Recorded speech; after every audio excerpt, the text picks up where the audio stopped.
श्री गणेशाय नमः। ओम श्री परमात्मने नमः। श्री गणेश अंक। श्री गणेश लीला अध्याय का शेष अंश। मयूरेश्वर शिवप्रिया के अंक में प्रबलतम सिंधु ने देवताओं पर विजय प्राप्त कर ली। यह संवाद सुनते ही भूत भावन भगवान शंकर अपनी सहधर्मिणी पार्वती और 7 करोड़ गणों के साथ त्रिसंध्या क्षेत्र में चले गए। वहां भयाक्रांत गौतम आदि ऋषिगण अपने यज्ञादि कर्म त्याग कर निवास कर रहे थे। अत्यंत खिन्न ऋषियों ने भुजगेंद्रहार शिव का दर्शन किया तो अत्यधिक प्रसन्न हुए और उन्होंने भक्ति पूर्वक त्रिपुरारी की पूजा एवं स्तुति की। फिर उन्होंने सघन फलद वृक्षों के मध्य एक निर्मल जलपूरित सरोवर के तट पर उनके लिए परम मनोहर सुखद आश्रम का निर्माण किया और कहा, सर्वसमर्थ करुणा में आशुतोष, आप यहाँ निवास कर हमें सेवा का अवसर प्रदान करते हुए हमारी रक्षा करें। देव देव महादेव गंगा गौरी और गणों के साथ वहां रहने लगे। चराचर पति त्रिनयन की उपस्थिति में गौतम आदि ऋषि गण निश्चिंत होकर तप करने लगे। गंगा और गौरी की सहायता से चंद्रमौली भी तपश्चरण निरत हुए।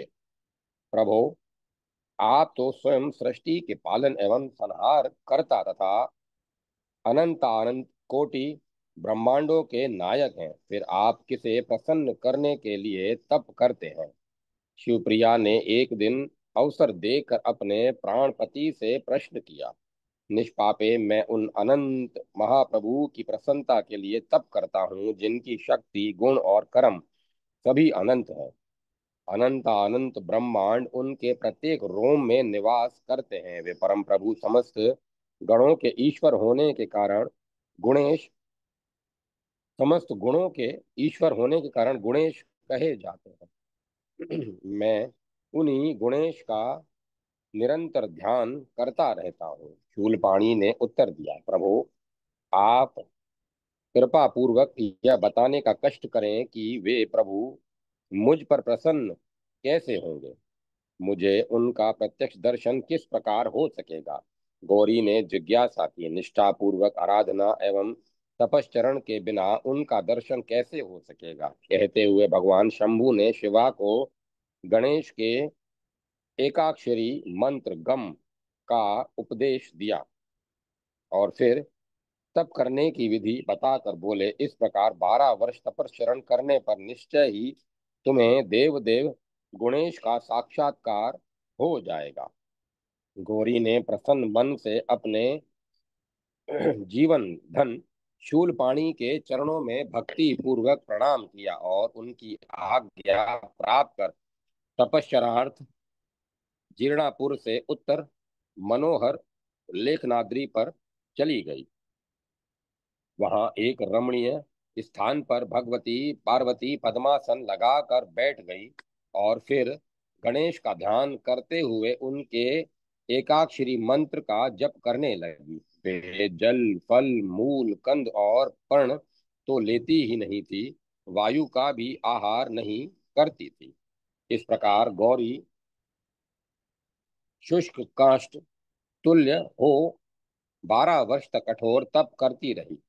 गुणवल्लभ गणेश गुणवल्लभ गुणेश प्रसन्न होकर उनके समक्ष प्रकट हुए।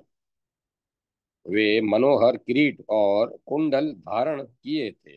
उन दशभुज प्रभु के मस्तक पर चंद्रमा सुशोभित था। उनके गले में मोतियों की माला अत्यंत सुंदर प्रतीत हो रही थी। उन्होंने अक्षय माला कमल और कस्तूरी तिलक धारण कर रखे थे। उनके मध्य भाग में नारायण मुख, दक्षिण भाग में शिव मुख और वाम भाग में ब्रह्म मुख के दर्शन होते थे। कुंद और कर्पूर तुल्य गौर प्रभु शेषनाग पर पद्मासन लगाए बैठे थे। उन्होंने परम तपस्विनी शिव प्रिया से कहा, जगदीश्वरी, मैं तुम्हारे अद्भुत तप से अतिशय प्रसन्न हूँ। तुम अभिष्ट वर मांगो, तुम्हारे लिए कुछ भी अदेह नहीं है।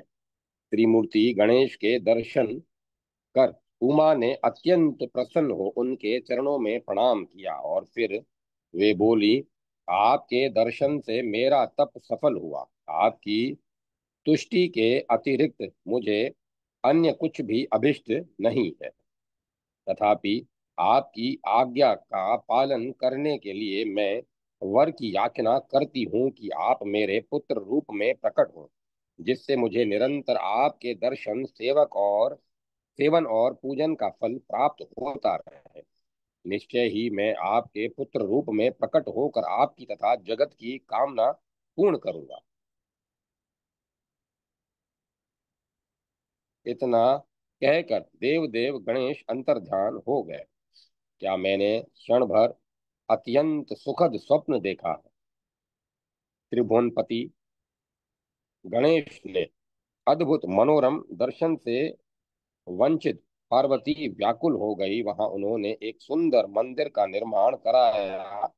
उसमें 4 द्वार थे। उस मंदिर में उन्होंने गणेश की सुंदरतम प्रतिमा स्थापित की कर उनकी पूजा की। प्रतिमा का नामकरण किया गिरिजात्मज।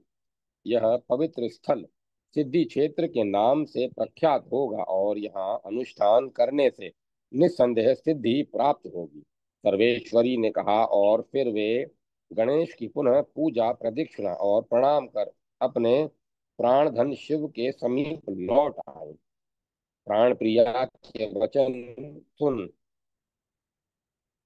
प्रोत्फुल्ल शिव ने प्रसन्नता पूर्वक कहा, देवी तुमने जिनका दर्शन किया है वे गुणेश तुम्हारे यहाँ अवतरित होंगे। वे महादैत्य का वध कर पृथ्वी का भार उतारेंगे और इंद्रादि लोकपालों को उनका अधिकार प्रदान कर देंगे। भगवान शंकर तो प्रसन्न थे ही, जगजननी शिवा भी अत्यंत आह्लादित हुई। शिवप्रिया भगवती पार्वती की कोख से धर्माभ्युतारार्थ अनंत ब्रह्मांडपति साक्षात गणेश अवतरित होंगे। यह समाचार तुरंत ऋषि मुनि के सहस्त्रों आश्रमों में पहुंच गया। देवता ऋषि एवं ब्राह्मण प्रभृति सधर्म परायण नर नारी अत्यंत प्रसन्न होकर देव देव गणेश की पूजा प्रार्थना करते हुए निरंतर उनके नाम का जप करने लगे। और यही क्रम भगवती पार्वती का भी था। उनके नेत्रों में निरंतर गणेश की दिव्य मंजुल मूर्ति नाचती रहती थी। इस प्रकार गणेश के ध्यान एवं उनकी आराधन में कुछ समय व्यतीत हुआ। भाद्रपद शुक्ल चतुर्थी आई। उसमें चंद्रवार स्वाति नक्षत्र एवं सिंह लगन का योग 5 शुभाग्रह एकत्र थे। महिमामयी देवी पार्वती ने गणेश की षोडशोपचार से पूजा की। वे भक्ति पूर्वक प्रार्थना कर ही रही थी कि उनके सम्मुख परम तेजस्वी असंख्य मुख, असंख्य नेत्र, असंख्य कर्ण, असंख्य नासिका और असंख्य हस्तपद युक्त महामहिम सच्चिदानंद घन प्रकट हुए। शुभे आपने जिसके लिए कठोर तप किया था और जिसकी निरंतर आराधना कर रही है, मैं वही गणेश आपके घर अवतरित हुआ हूँ। परम प्रभु की अमृतमयी वाणी से आप्यायित होकर महाभाग्यशालिनी गौरी ने निवेदन किया, प्रभु आप अपने इस विराट रूप को त्याग कर मुझे पुत्र का सुख प्रदान करें। पार्वती के सम्मुख स्फटिक मणि तुल्य क्षणभुज त्रिनयन शिशु क्रीड़ा करने लगा। उसकी नासिका सुंदर थी, उसके मुखारविंद की शोभा अवर्णनीय थी और उसका वक्ष स्थल विशाल था। उसके चरण कमलों में ध्वज अंकुश और उधर्व रेखा युक्त कमल आदि परम शुभ चिन्ह थे। उसका मंगल वपु कोटि कोटि शशि के तुल्य था। पार्वती नंदन के प्रथम शब्द से ही प्रकृति मनोरम हो गई। शुष्क वृक्ष हरित पत्र युक्त हो गए। धुंदुभी बज उठी। आकाश से सुमन वृष्टि होने लगी। ऋषियों के आश्रमों में हर्ष की लहर दौड़ गई। उधर गणों से संवाद पाकर प्रसन्न शिव पार्वती के समीप पहुंचे। वे स्फटिक सदृश कुंद धवल कंज लोचन बालक का अनिर्वचनीय सौंदर्य देखकर चकित हो गए। कुछ क्षण बाद उन्होंने गिरिजा से कहा, यह बालक नहीं, यह तो अनादि सिद्ध जरा जन्म शून्य लीला पूर्वक शरीर धारण करने वाला स्वयं प्रकाश गुणातीत शुद्ध सतव सत्वरूप समस्त प्राणियों का स्वामी अखिल भुवनपति मुनियों का ध्येय सर्वाधार सर्वभूतमय और सब कुछ प्रदान करने वाला परमात्मा है। पार्वती वल्लभ ने शिशु को अंक में ले लिया और उसे आशीर्वाद प्रदान करते हुए पार्वती की गोद में देकर पुनः उन्होंने कहा, देवी, तुमने कठोर तप से जिस प्रभु का साक्षात्कार किया था, वे ही गुणातीत परमात्मा गणेश तुम्हारे पुत्र रूप में प्रकट हुए हैं। कैलाशपति ने बालक का सविधि जातक कर्मादि संस्कार करवाया, उसके निमित्त अनेक प्रकार के दान दिए।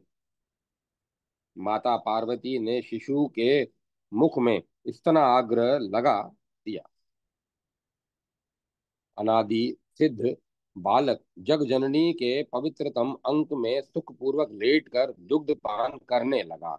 ज्योतिषियों ने बालक के जन्म काल के अनुसार अद्भुत फल बताया। यह अत्यंत पराक्रमी बालक अपने भक्तों एवं संपूर्ण जगत को सुख प्रदान करने वाला होगा। भगवान शंकर, माता पार्वती एवं शिव गणों में ही प्रसन्नता नहीं थी। ऋषियों, ऋषि पत्नियों एवं अनेक बालकों के मन में आनंद की लहर दौड़ रही थी। संपूर्ण दंडकारण्य में सुगंधित पवन थे। साथ जैसे मदमत आनंद डोल रहा था, उन्मुक्त नर्तन कर रहा था। पार्वती के मंगल में दिव्य पुत्र जन्म के अवसर पर 10 दिनों तक शिव के आश्रम में ही नहीं, समस्त ऋषियों के यहाँ मंगल महोत्सव मनाया गया। सर्वत्र विनायक की श्रद्धा भक्ति पूर्वक पूजा स्तुति हुई और निरंतर नाम जप होता रहा। शिव और शिव का प्रतिदिन सहस्त्रों ब्राह्मणों को भोजन कराते उन्हें विविध प्रकार के दान देते रहे। 11वें दिन समस्त गणक और ऋषि समुदाय एकत्र हुआ। बालक का नामकरण हुआ। यह बालक सर्वेश्वर एवं समस्त गुणों का आधार है। यह समस्त विघ्नों का हरण करने वाला सर्वारंभ में प्रथम पूज्य होगा। इस कारण इसका नाम गुणेश होना चाहिए। शुभ शंभु ने सर्वविधि सत्कार कर सबको संतुष्ट किया। ऋषि वृंद बालक को शुभाशीष प्रदान करते हुए प्रसन्न मन से अपने अपने स्थान के लिए प्रस्थित हुए। चिंतित सिंधु गुप्तचरों ने सिंधु के समीप पहुंचकर निवेदन किया, दैत्यराज, दंडकारण्य में त्रिसंध्या क्षेत्र में शिव अपने कोटि कोटि गणों के साथ निवास करते हैं। वहां शिवप्रिया पार्वती ने कठोर तप के द्वारा एक अलौकिक शक्तिशाली पुत्र प्रसव किया है। सहस्त्रों ऋषियों का निवास है। सहस्त्रों ऋषियों का विश्वास है कि वह बालक असुरों का संहार करने में समर्थ होगा। शिवगणों और ऋषियों का आत्मबल अत्यधिक बढ़ गया है। वे बालक की रक्षा में प्राणपण से तत्पर हैं। उसी समय आकाशवाणी हुई, असुरराज, तेरा वध करने वाले ने जन्म ले लिया है, तू सावधान हो जा। यह क्रूर वचन कौन बोल रहा है? कहते हुए सिंधु मूर्छित हो गया। कुछ देर बाद सचेत होकर उसने कहा, सामान्य मशक विशाल गज का वध कैसे कर सकता है? मैंने करोड़ों देवताओं को क्षणार्ध में ही पराजित कर विष्णु को बंदी बना लिया है। यह शूद्र बालक तो सर्वथा नगण्य है। किंतु सिंधु मन ही मन भयाक्रांत हो गया था।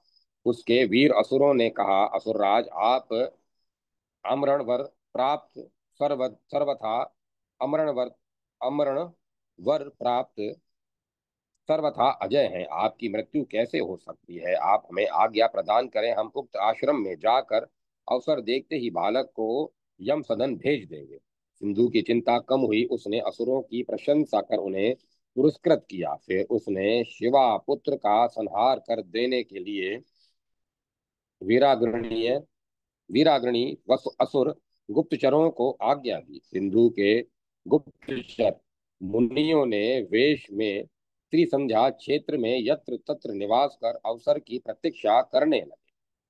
हिमगिरी का आगमन और उनकी सम्मति। बालक गुणेश उत्तरोत्तर बढ़ने लगा। दोहित्र जन्म का संवाद प्राप्त कर प्रसन्न मन हिमगिरी शिव के आश्रम पहुंचे। उन्होंने बालक को गोद में लेकर उसे बहुमूल्य रत्नाभरण आदि उपहार दिए और बालक का नाम रखा हेरम्ब। उसके लक्षणों को देखकर उन्होंने अपनी प्राण प्रिया पुत्री को समझाया, बेटी, यह असाधारण बालक सर्वसमर्थ है। यह निश्चय ही असुरों का विनाश करके देव जगत का हित साधन करेगा, धरणी का बोझ हल्का करेगा। किंतु इस पर कुटिलतम असुरों की क्रूर दृष्टि है। खूब सावधानी से पालन करते हुए इसकी सुरक्षा का ध्यान रखना। हिमगिरी शिव और पार्वती को आशीर्वाद देते हुए उनकी अनुमति से प्रसन्नता पूर्वक चले गए। गुणेश का मुक्ति वितरण। एक दिन की बात है, समस्त ऋषियों ने अन्यतम प्रीति भाजन हेरंब बाहर क्रीड़ा कर रहे थे कि सहसा गृध्र रूपधारी एक भयानक असुर ने उनकी उन्हें अपनी चोंच में पकड़ लिया और आकाश में अत्यंत ऊंचे उड़ चला। जब पार्वती ने पुत्र को नहीं देखा तो वे व्याकुल होकर इसे उसे इधर उधर ढूंढने लगी। प्राण प्रिय हेरम्ब को कहीं न देखकर पार्वती अत्यंत दुखी थी और जब उन्होंने आकाश में विशाल गृध्र के मुख में अपने बालक को देखा तो वे सिर धुन धुन कर करुण विलाप करने लगी।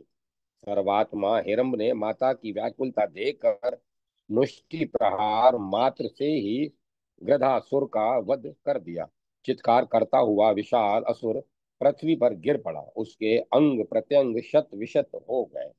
हेरम्ब सर्वथा सुरक्षित थे, उन्हें खरोंच तक नहीं लगी थी। माता पार्वती ने दौड़कर बच्चे को उठा लिया और देवताओं को मनाती हुई उसे दुग्धपान कराने लगी। संध्या काल था। माता पार्वती हेरम्ब को पालने में लिटाकर लोरी सुना रही थी। उसी समय क्षेम और कुशल नामक दो महाभयानक असुर पार्वती के आश्रम में प्रवेश कर गए। उन्होंने बालक को मारने का प्रयत्न किया तो पार्वती चिल्ला उठी, किंतु तब तक बालक के पदाघात से ही उन असुरों का हृदय विदीर्ण हो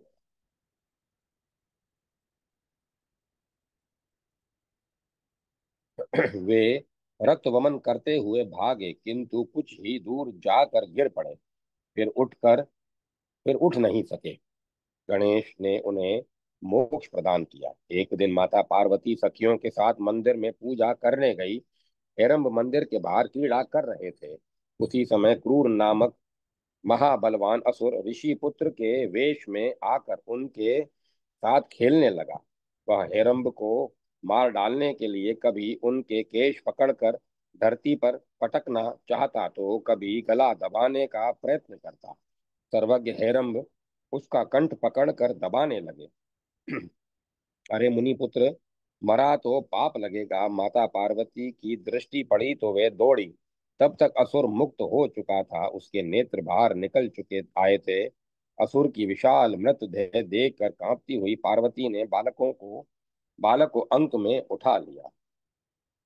गौतम आदि ऋषिगण, शिवगण, ऋषि पत्नियां और पार्वती की सहचरियों के साथ मयूरेश्वर के उपवेशन संस्कार का आयोजन किया गया था।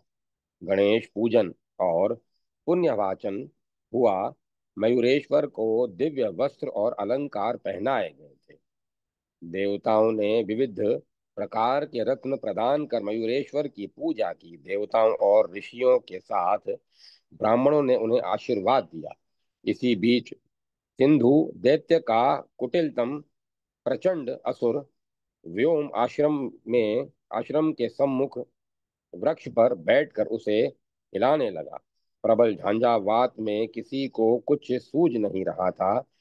पर जब उपद्रव शांत हुआ तो पार्वती सहित सब ने रक्त पंक में पड़े हुए महान व्योमासुर का शव देखा। व्याकुल पार्वती सिद्धिदाता को अंक में लेकर उनके मस्तक पर प्रेम पूर्वक हाथ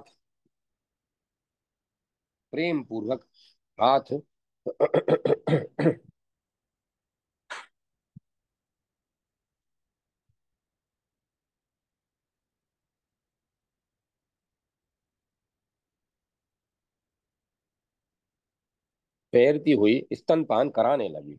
मरीचि के वचनों का स्मरण कर देव देव महादेव ने कहा, जिसकी रक्षा ईश्वर करता है, उसे मारने का प्रयत्न करने वाला दीपक पर दौड़े पतंगे के तुल्य स्वतः जल मरता है। तदंतर देवता मुनि और मुनि पत्नियां अपने आश्रम को गई। कुछ लोगों ने बालक के प्रति शुभ कामना व्यक्त करते हुए शिव प्रिया से कहा, माता, तू धन्य है, इस बालक की असुरों से रक्षा करती रहना। निश्चय ही दुष्टों का नाश होता है, साधु जनों की हानि नहीं होती।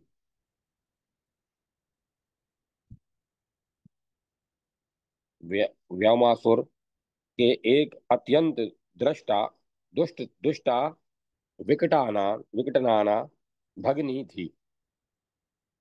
उसके केश, नासिका, ओष्ठ, दांत, मुख और स्तन आदि कभी सभी भयानक थे। वह क्षुधार्त होने पर महाबलवान को भी भक्षण कर जाती थी। उस भयानवी व्योमासुर भगनी का नाम था शतमाहिषी। शतमाहिषी शतमाहिषा अपने भाई की मृत्यु से अत्यंत दुखी हुई। वह क्रोध से कांपने लगी। उस मायाविनी ने 16 वर्षीया अनुपम लावण्यवती स्त्री का वेश बनाया। वह सीधे पार्वती के पास पहुंचकर उनके चरणों पर गिर पड़ी और उनकी प्रशंसा करने लगी। परम सरला जननी पार्वती ने उसे भोजनादि से संतुष्ट किया और रात्रि में अपने ही समीप पर्यंक पर सुलाया। सर्वत्र हेरंब मायाविनी राक्षसी की प्रत्येक गतिविधि जानते थे। शतमाहिषा ने उन्हें स्पर्श किया ही था कि केवल 5 मास के हेरंब ने अपने नन्हे हाथ से उसकी नासिका और कान पकड़ लिए। राक्षसी के लिए बालक पर्वत तुल्य और उसके सुकोमल हाथ वज्र सदृश प्रतीत हुए। वह छटपटाती हुई चिल्लाने लगी।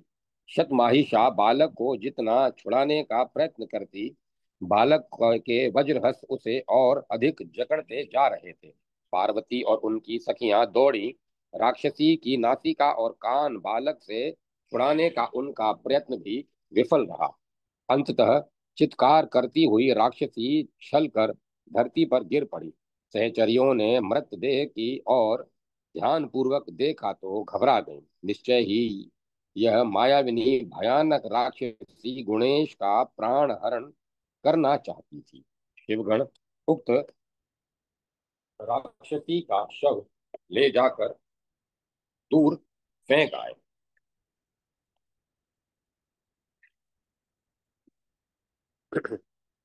इस प्रकार असुरराज सिंधु ने भेजे हुए कमठ तुल्य दुंदुभि, अजगर, शलभ, नुपुर,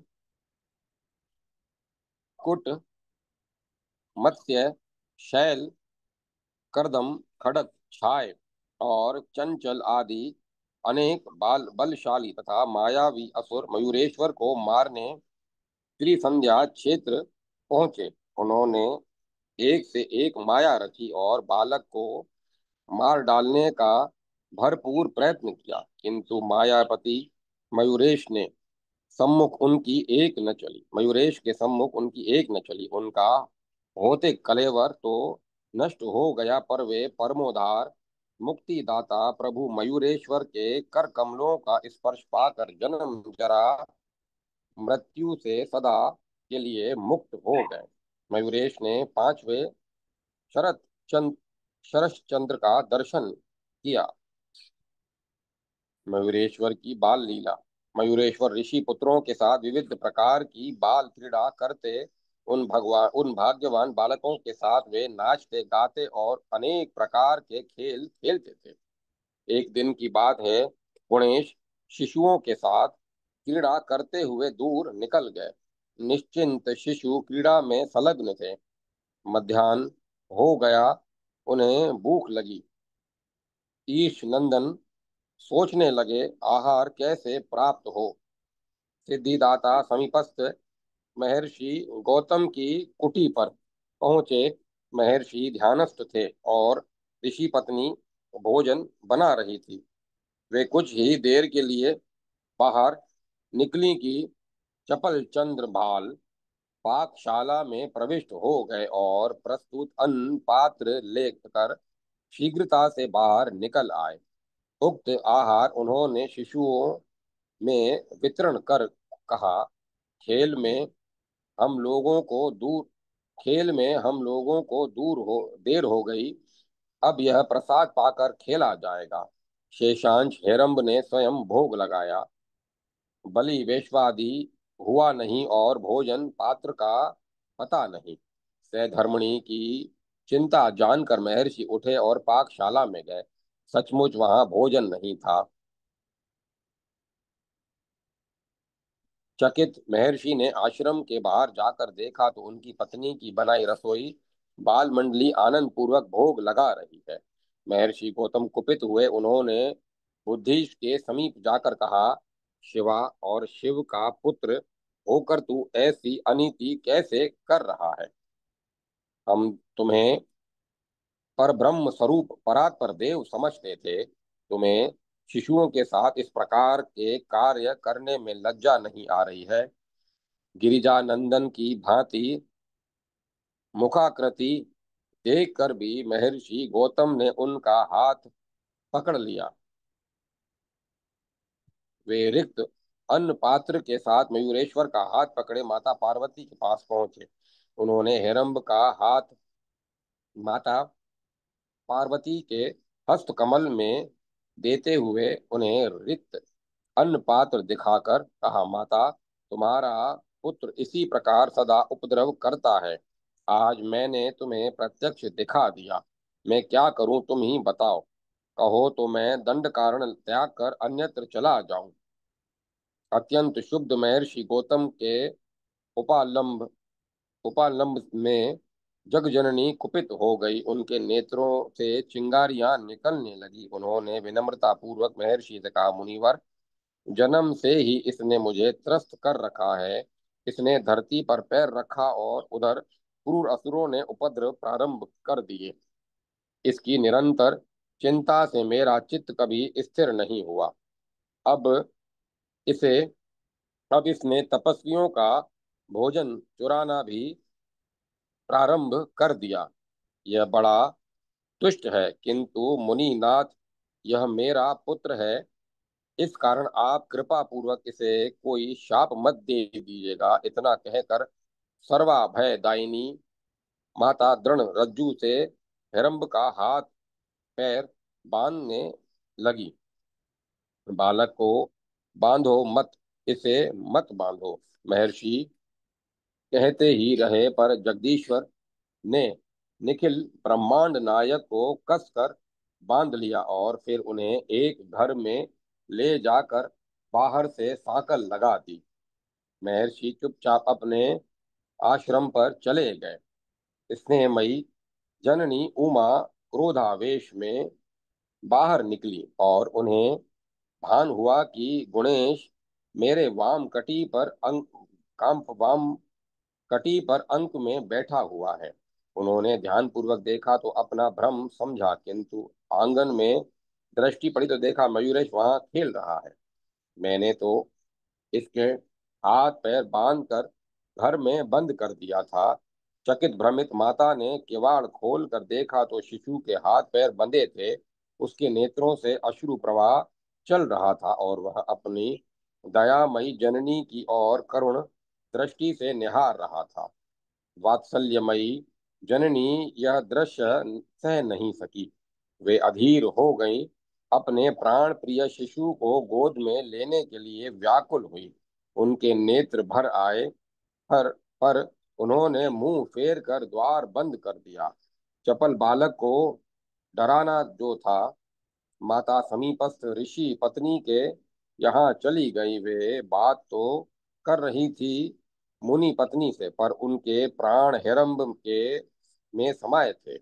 उनके नेत्रों के सम्मुख जगदोधारक अलौकिक पुत्र की ही मूर्ति थी।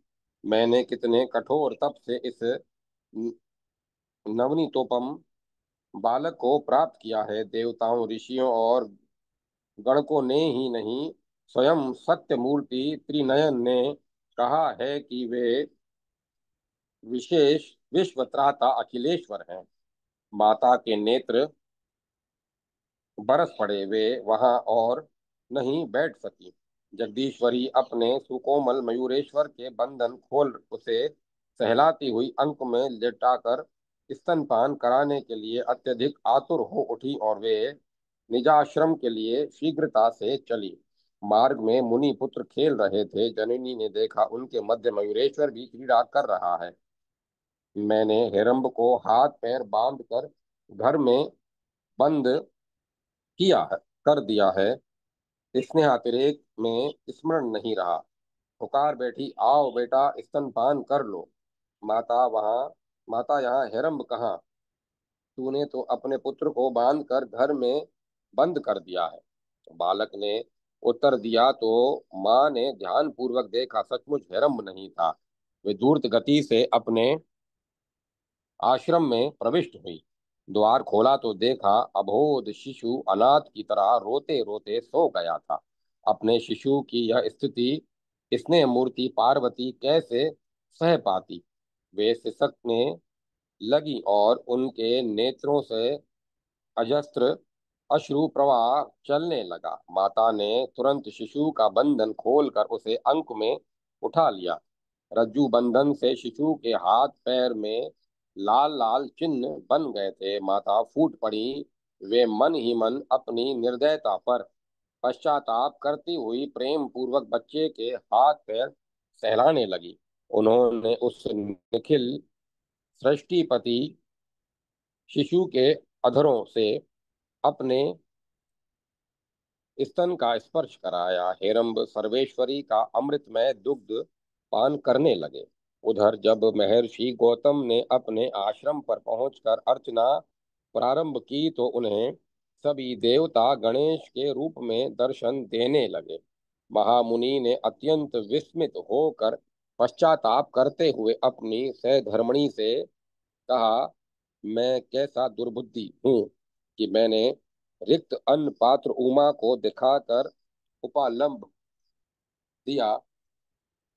उन्होंने परात पर देवों को डांटा और उन्हें कठोर रज्जू से बांध दिया। उन्होंने परात पर देव को डांटा और उन्हें कठोर रज्जू से बांध दिया। परम प्रभु थोड़े से पत्र पुष्प से तृप्त हो जाते हैं। उन्होंने स्वयं अपनी शिशु मंडली सहित मेरा अन्न पात्र लेकर भोजन किया। मेरा कितना बड़ा भाग्य है, पर मैं उनकी माया से मोहित हो गया। पहले नहीं समझा। मुझ मति भ्रष्ट पर वे दया निधान दया करें। पश्चाताप करती हुई अहिल्या पुनः भोजन बनाने लगी और महर्षि गौतम ध्यान मग्न हो गए। वृकासुर वध मयूरेश्वर ने छठे वर्ष में पदार्पण किया। उनकी बाल सुलभ मधुर मनोहर क्रीड़ा से शिव पार्वती समस्त शिवगण ऋषि महर्षि उनकी पत्नियां एवं शिशुगण सभी आनंदित थे। आनंद होते सभी हेरंब को अतिशय प्यार करते। एक दिन की बात है, मयूरेश्वर बालकों के साथ चले गए थे कीड़ा करने चले गए थे। इसी बीच विश्वकर्मा शिव सदन पहुंचे। उन्होंने माता पार्वती के चरणों में प्रणाम किया। प्रणाम करके उनकी स्तुति की। जगन माता ने उन्हें परम भक्ति का वर प्रदान किया। फिर माता पार्वती ने उन्हें अजय, सिंधु के उपद्रव, देवताओं की पराजय, विष्णु का बंदी जीवन व्यतीत करना आदि समाचार बताकर कहा कि हम लोग भी उसी उदंड असुर के भय से वहां अरण्य में निवास कर रहे हैं। बहुत दिनों के बाद आपको देखकर प्रसन्नता हुई। उसी समय सर्वारुणावय प्रसन्न वदन तेजस्वी मयूरेश आ गए। उनके सुदृढ़ अलौकिक स्वरूप के दर्शन करके विश्वकर्मा मन ही मन मुदित हुए। उन्होंने विनायक के चरणों में प्रणाम कर उनकी पूजा और स्तुति की। तदंतर उन्होंने कहा, प्रभु, आपके प्राकट्य का संवाद पाकर मैं आपके मंगलकारी दर्शन करने यहाँ आया हूँ। गणेश बोले, इतनी दूर से तुम मेरा दर्शन करने तो आए हो, पर मुझे संतुष्ट करने के लिए कौन सा बहुमूल्य उपहार ले आए हो? संपूर्ण प्राणियों की इच्छा पूर्ति करने वाले सच्चिदानंद घन चराचर पति को भला मैं क्या उपहार दे सकता हूँ? अत्यंत दीन वाणी में विश्वकर्मा ने उत्तर दिया, फिर भी तुम अपने सामर्थ्य अनुसार मेरे लिए क्या उपहार ले आए हो? गणेश ने फिर पूछा, प्रभु, आपके लिए मैं समस्त शत्रुओं का संहार करने वाला तीक्ष्ण अंकुश, परशु, पाश और पद्म ले आया हूँ। विश्वकर्मा ने अस्त्रास्त्र शस्त्रास्त्र मयूरेश के सम्मुख रख दिए। अत्यंत सुंदर, नितांत उपयोगी मयूरेश ने उन्हें उठा लिया। उठाते हुए कहा, इस प्रकार असुर निरंतर उपद्रव कर रहे हैं। इस समय असुर निरंतर उपद्रव कर रहे हैं। देवगण त्रस्त हैं और श्री हरि गण की नगर के से बाहर नहीं जा सकते। विश्वकर्मा ने उनको उन अस्त्रों के प्रयोग भी सिखा दिए। वे भगवान शंकर, माता पार्वती और मयूरेश्वर के चरणों में प्रणाम कर उनकी आज्ञा से प्रस्थित हुए। मयूरेश ने शीघ्र ही उक्त शस्त्रों के संचालन का अभ्यास कर लिया। अब वे प्राय शस्त्र जय शस्त्र सज्ज होकर ही बाहर निकलते। एक दिन वे बालकों के साथ क्रीड़ा कर रहे थे कि उसी समय वृक नामक महाबलवान और अत्यंत दुष्ट असुर वहां आया। उस भयानक असुर को देखते ही मुनि पुत्र भागने लगे, किंतु मयूरेश्वर सर्वथा निर्भीक भाव से खड़े रहे। वृकासुर अपने मुख्य लक्ष्य गुणेश पर झपटा ही था कि उन्होंने अपने तीक्ष्णतम अंकुश से उस पर भयानक प्रहार किया। दैत्य चित्कार के साथ रक्त वमन करता हुआ पृथ्वी पर गिर पड़ा और छटपटाता हुआ मृत्यु मुख में चला गया। वृकवध से ऋषि वृंद अत्यंत प्रसन्न हुए और सभी गुणेश की प्रशंसा करने लगे। उपनयन। मयूरेश्वर का 7वां वर्ष प्रारंभ हुआ। माता पार्वती ने अपने प्राण वल्लभ शिव को बालक के उपनयन संस्कार की प्रेरणा दी। भगवान शंकर गौतम आदि ऋषियों को सादर आमंत्रित करके उनसे परामर्श किया। मयूरेश के यज्ञोपवीत की तैयारी प्रारंभ हुई। समस्त देवता, 88,000 ऋषि, यक्ष, किन्नर और चारण आदि सभी सोल्लास त्रिसंध्या क्षेत्र में शिव सदन पधारे। शंभु ने उनकी अभ्यर्थना की। सर्वत्र आनंद उल्लास था। सुविस्तृत भव्य मंडप निर्मित किया गया। वाद बजने लगे, मंगल गीत गाए जाने लगे। मयूरेश का चौल कर्म हुआ। उन्हें 4 ब्राह्मणों के साथ भोजन कराया गया। प्रातःकाल बटू ने स्नान कर सर्वोत्तम वस्त्र धारण किए। मुनिगण मंत्र पाठ करने लगे।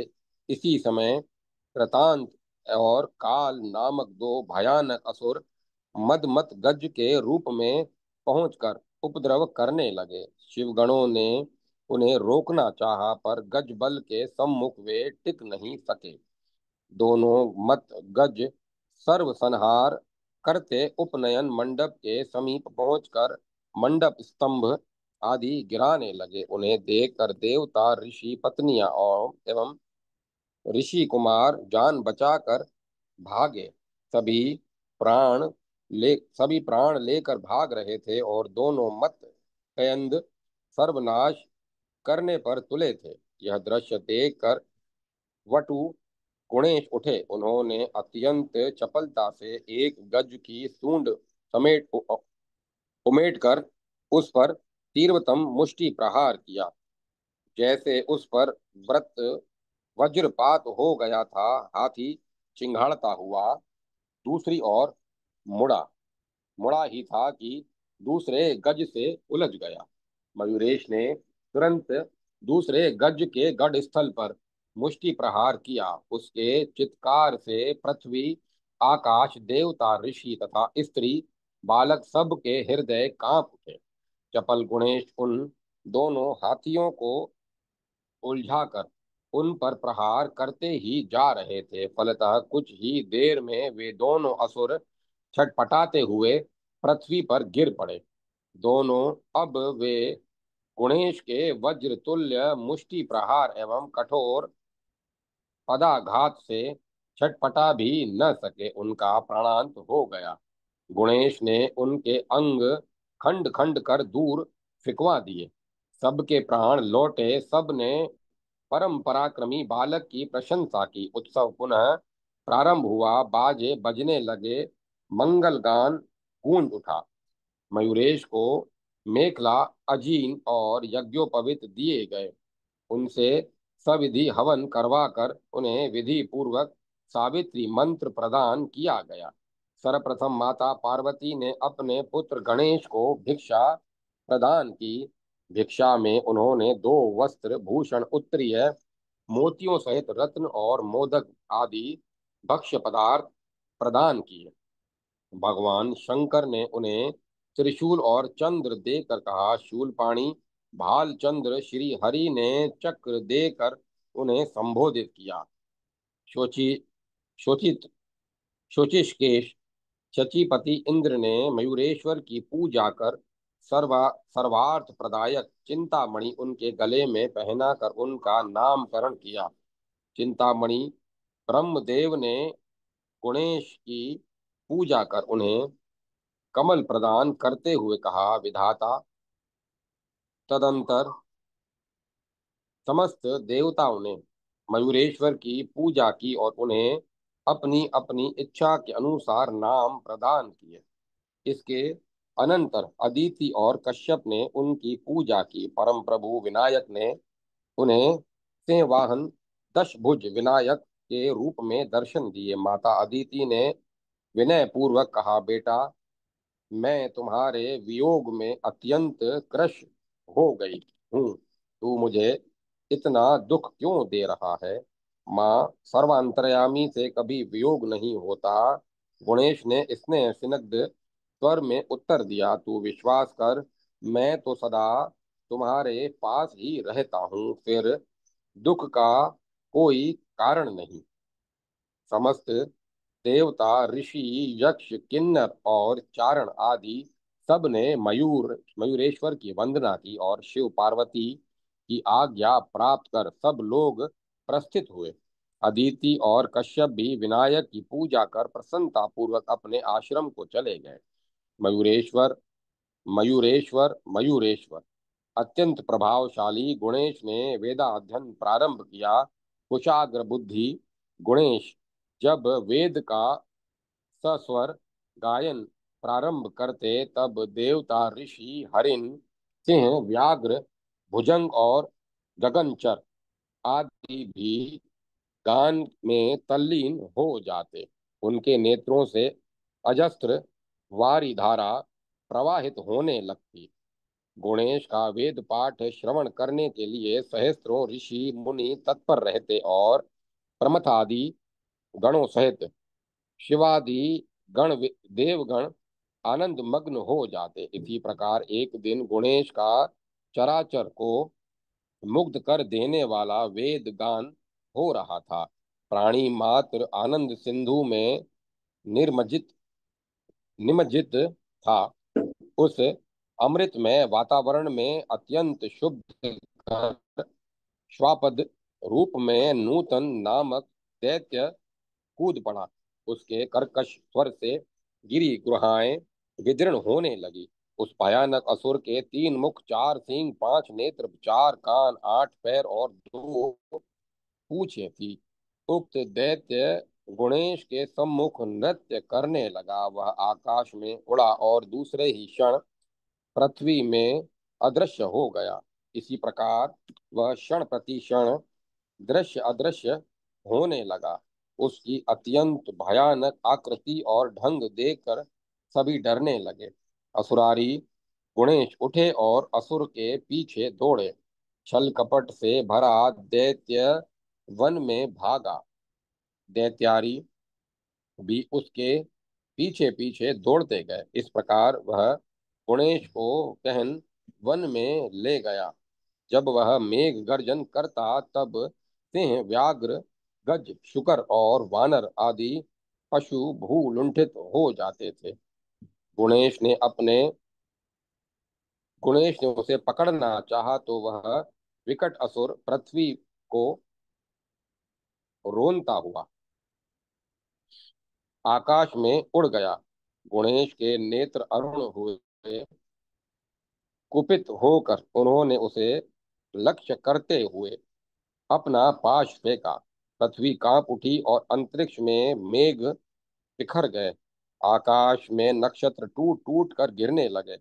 पाश के सम्मुख असुरी आसुरी की माया नहीं चली। क्षण भर में ही पाशबद्ध महादैत्य गुणेश के समक्ष धरती पर गिर पड़ा। असुर के विशाल हाथ पैर टूट गए और उसका श्वास अवरुद्ध हो गया। वहां मयूरेश के पीछे दौड़कर एकत्र हुए मुनि बालकों के सम्मुख नेत्रों के द्वारा उसका प्राण निकल गया। मुनि पुत्रों ने उसके शव की बड़ी दुर्दशा की। वहां आम्र कानन था। आम्र वृक्ष फलों से लदे थे। अत्यधिक फलों के बोझ से उन वृक्षों की डालियां झुक गई थी। अधिक दौड़ने और देर हो जाने से मुनि पुत्रों की क्षुधा जागृत हो गई थी। वे मुनि पुत्र गुणेश की अनुमति से फलों से लदे आम्र वृक्षों से आम्र फल तोड़ तोड़ कर खाने लगे। कुछ बालक फल खाते और कुछ विनोद करते हुए उसे दूर फेंक देते।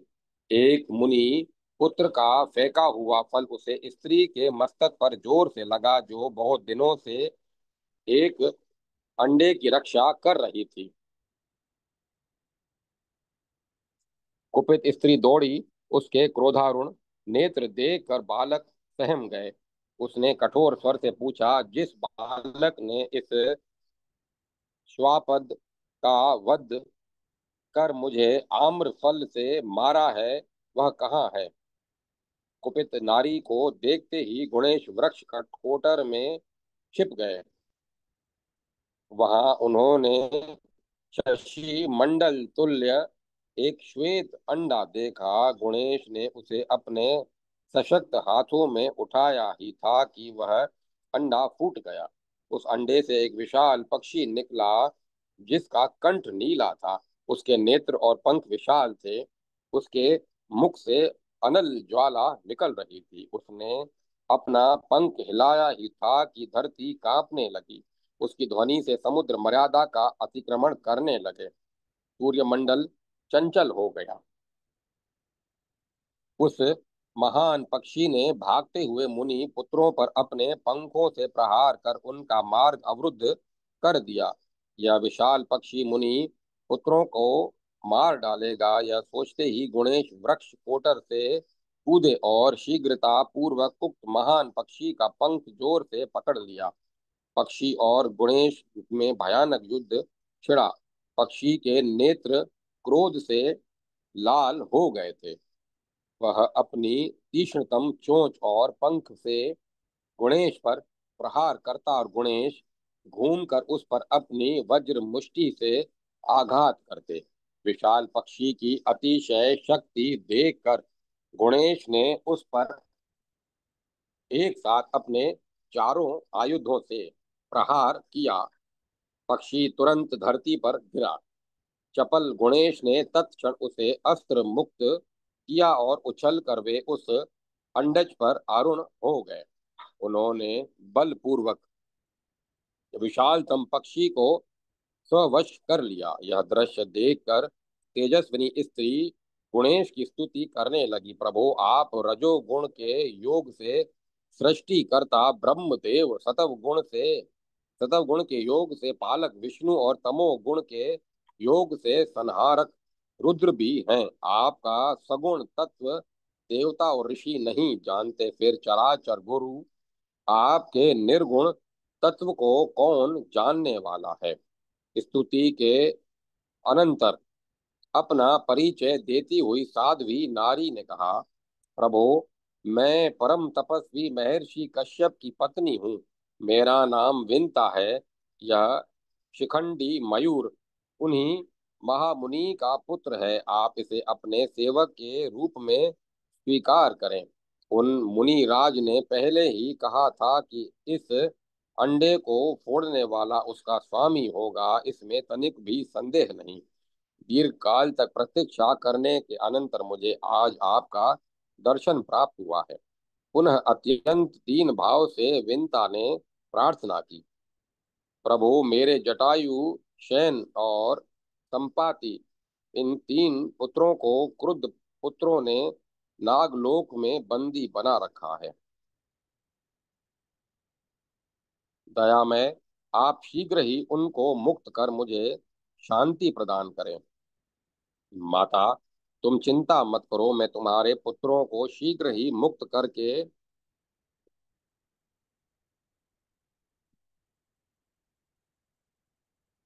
तुम्हारे समीप ले आऊंगा।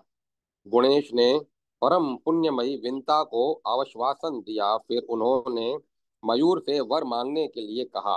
मयूर ने वर की याचना की, यदि आप मुझ पर प्रसन्न होकर मुझे वर देना चाहते हैं तो भूमंडल पर आपके नाम के पूर्व मेरा प्रसिद्ध आपके नाम के पूर्व मेरा नाम प्रसिद्ध हो।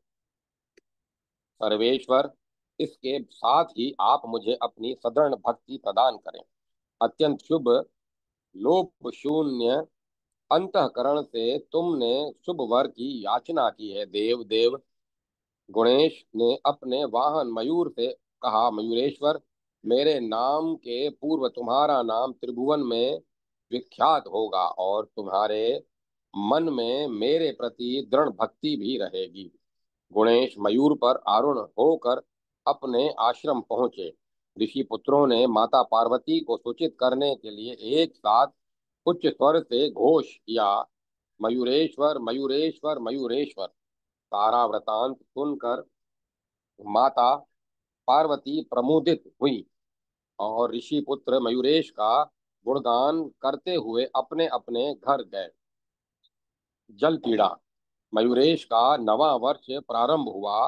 अब तक उन्होंने वेदादि शास्त्रों का गहन अध्ययन कर लिया था। वे धनुर्वेद और विभिन्न प्रकार के शस्त्रास्त्र संचालन में दक्ष हो चुके थे। जैसे जैसे सियाने होते जाते वैसे ही सिंधु प्रेषित असुर चिंतित होकर उन्हें मार डालने का नित्य नवीन कुचक्र रचते जाते। उन्हें सफलता तो मिलती नहीं, उल्टे जो भी दैत्य आता गढ़ की नगर लौट नहीं पाता था, यम सदन पहुंच जाता था। इस कारण दैत्यराज सिंधु और अधिक सशंक और एवं सावधान रहने लगा। एक दिन की बात है, आम्र कानन के सरोवर तट पर मयूरेश मुनि पुत्रों के साथ क्रीड़ा कर रहे थे। बालक आम्र वृक्ष पर चढ़ते कुछ फल खाते, कुछ खट्टे अधपक के फलों को दूर फेंक देते और कुछ आम्र फल मुंह में दबाए डालियों से सरोवर पर कूद जाते, तैरते और एक दूसरे पर जल उछालते हुए विविध प्रकार के खेल खेलते। उसी समय सिंधु प्रेषित एक प्रचंड दैत्य अश्व के रूप में वहां पहुंच गया। उसके उपद्रव से कुछ मुनि पुत्र सरोवर में कूद पड़े, कुछ पेड़ों पर चढ़ गए, कुछ घायल होकर गिर पड़े और कुछ प्राण लेकर भागे। मयूरेश्वर ने असुर का दुर्देश्य समझ लिया, अतः वे तत्काल उस पर मुष्टि प्रहार कर बैठे। करारी चोट पड़ने से छटपटाता हुआ वह अश्वरूपी असुर सरोवर में कूद पड़ा। मयूरेश ने भी उसके पीछे सरोवर में छलांग लगाई। उनके उस मदोन्मत्त अश्व को पानी में डुबाकर मार डाला और फिर उसका मृत शरीर सरोवर से निकालकर बाहर बहुत दूर फेंक दिया। यह देखकर मुनि पुत्र अत्यंत प्रसन्न हुए। वे पुनः फल खाने और जल क्रीड़ा करने लगे। इस बार सभी बालक एक साथ मिलकर गुणेश पर जल उछालने लगे। तब मयूरेश ने सहस्त्र हाथों से उन पर जल उलीचना प्रारंभ कर दिया। चकित होकर एक बालक ने पूछा, अरे ये मयूरेश्वर तो षड्भुज है ना? हाँ, षड्भुज तो है ही, फिर यह सहस्त्रभुज कैसे हो गया? सचमुच बड़े आश्चर्य की बात है। फिर बालकों ने देखा कि उनके चारों ओर अनेक मयूरेश खड़े होकर उन पर जल उलीच रहे हैं। वे सभी चकित विस्मित थे। इस प्रकार परात्पर पर ब्रह्म मयूरेश परम पुण्यात्मा मुनि पुत्रों को क्रीड़ा का अद्भुत अलौकिक आनंद प्रदान कर ही रहे थे कि वहां कुछ नाग कन्याएं आकर क्रीड़ा करने लगी। उनकी दृष्टि जब मयूरेश्वर पर पड़ी तो वे लज्जित हो गई। उन्होंने अपने नेत्र नीचे कर लिए। वे मयूरेश्वर के अलौकिक सौंदर्य पर मुग्ध हो गई थी। सहचरियों के परामर्श से एक नाग कन्या ने मयूरेश के समीप जाकर अत्यंत मधुर वाणी में विनय पूर्वक निवेदन किया, आप कौन हैं? कहाँ से आए हैं? हम लोग आपका दर्शन करके विहल हो गई हैं। आप कृपया हमारा चित्त शांत कीजिए।